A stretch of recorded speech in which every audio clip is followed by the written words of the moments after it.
last one we have is going to be the tragic death of Officer Daniel Kerstetter. Midwest safety video. Kerstetter of the Michigan State Police stopped a tractor trailer. Unknown to him, it would be the last shift of his life. Since 1982, Michigan's motor carrier officers focus enforcement on commercial vehicles. Stationed on highways and at way stations, they are also armed and prepared first responders. 20 and 2199 traffic. 75 north. You never know what's in there, man. Hello, sir. Good. Officer Kerstetter, State Police. Reason for stop was left lane. Oh no, dude. So this guy dies. That's In use. You're going to see another sign. I think you passed another one. But yeah, Michigan, when there's more than 2 lanes of travel, you can't be in that left lane. Do you have your driver's license, registration, insurance, paperwork? Where are you coming from? Ohio. Okay. I seen that lady just pointing at me like, Oh, the driver? She's probably telling you I was behind you. Dude, that's so annoying. Can't do nothing Yeah, about from Michigan, yeah. Left lane log. Though it may seem you're driving, you're going 65, you get pulled over in a 45, and then everyone else is going like 80 because the cop's busy and pulled over. Every time, every single time. clear that trucks must follow these signs in Michigan, many drivers wrongly view them as guidelines. In states like Ohio, where this driver is certified, the law does not exist, at least at the time of posting this video. The confusion stemmed from the 1988 law lacking a consequence clause, leaving no clear standard for officers to cite truckers.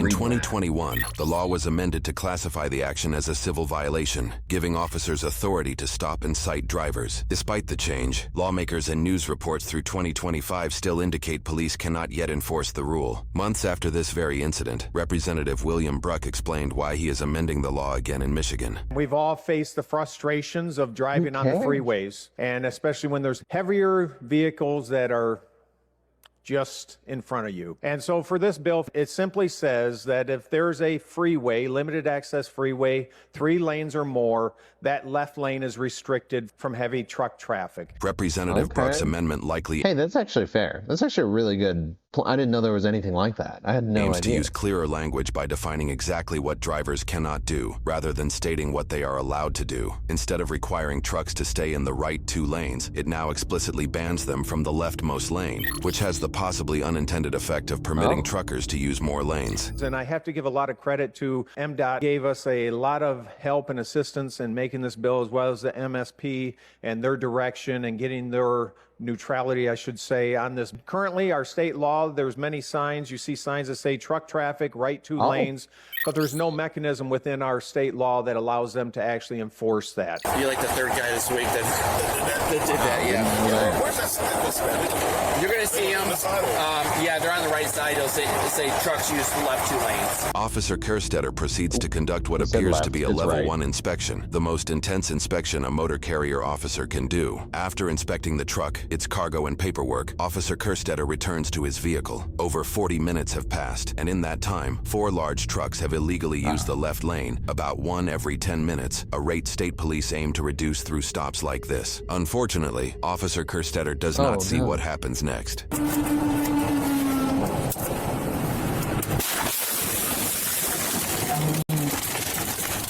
The crash is also captured by a civilian dashcam, footage we will break down later on. Immediately after the crash, multiple civilian drivers pull over to assist. About 3.5 minutes later, Motor Carrier Officer Sergeant Ramsden, who is Kerstetter's supervisor, arrives on scene. Oh, that's so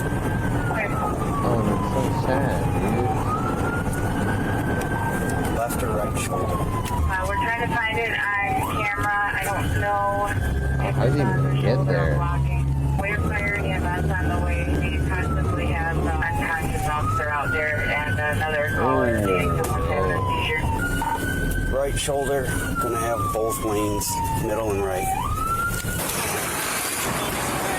What? Bad shape. Both in here? Both in here. 1 in here and then a trooper. Oh, gee, I thought that was like his car. Oh, no, he's donezo, man. That like shoved him into the back. Here and then a trooper. Yeah, we'll get to that. Hey. Damn radio. Bro, they never have their radios with them.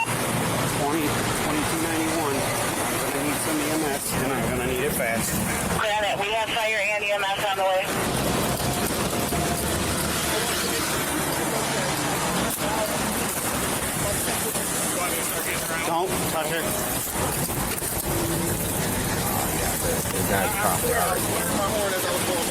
Can you guys just stand over on the shoulder for me, please? Can you stand on the shoulder for me? I don't need any explanation now. Okay. You want help? Nope. Nope. Okay. Dan?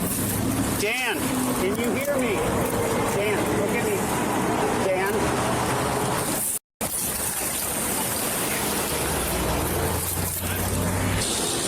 Morning, I got one unconscious victim, not breathing, no pulse. That's right. An officer, Kerstetter, is unresponsive. Oh, man, he's still sitting there in the seat, too.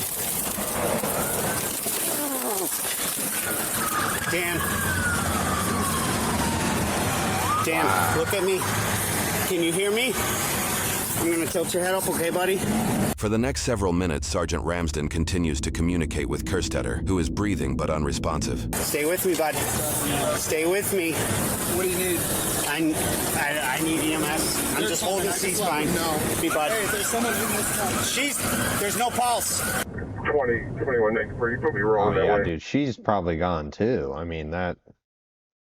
At least unconscious. 2191, same traffic. For all troopers that are responding, try to keep that freeway open as much as possible for right now so we can get medical personnel to the officer. Gotta keep her. Dan. Okay. You got nothing? No, her eyes are wide open. Fire EMS coming on the whole plane northbound, 4 miles behind you guys. Just not responsive. He's breathing, he's just not responsive. Hey, troops, where's your guys' fire extinguisher? Because that's starting on fire. I'll get it. Look, Dan, look at me. Keep your eyes open, okay?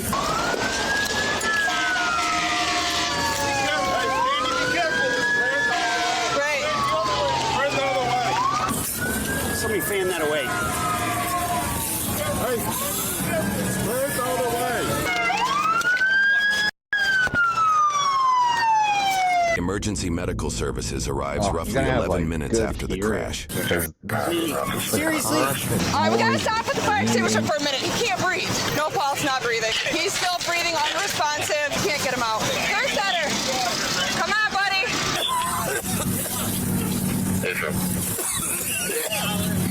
You said no pulse? 2218, myself and 77 I just alerted AR-25 to this. That's crazy that he's even got a pulse. That's so wild. But obviously we know he doesn't make it. And it's just like, I don't know, someone impatient trying to get to like work and stuff.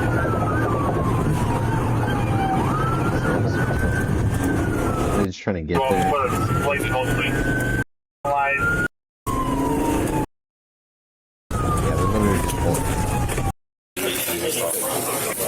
Because he like squish his skull in the back right here, so unless that's just like tissue or something. I don't know. Oh, I need to hear this. Hold on. He's blood type. He's awake and responsive.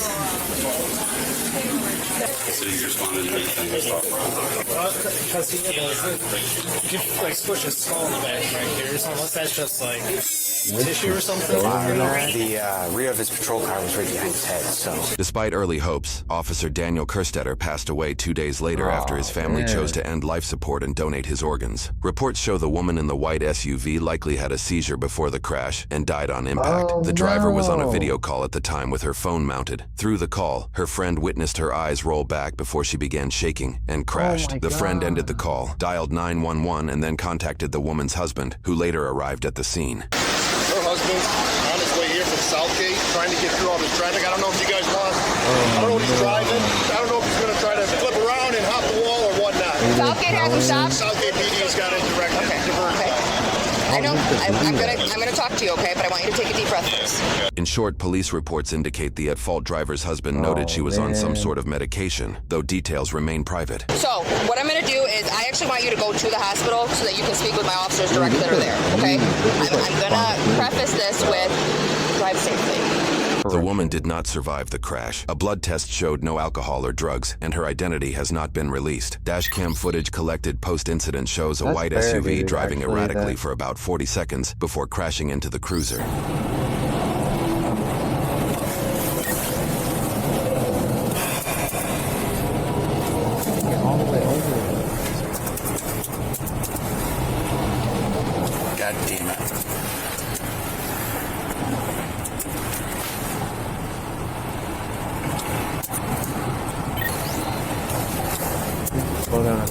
the replica. Oh, okay.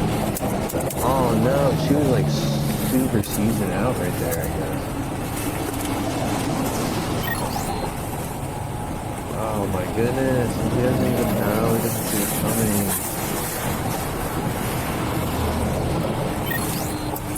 Wow, I can't believe it didn't stop.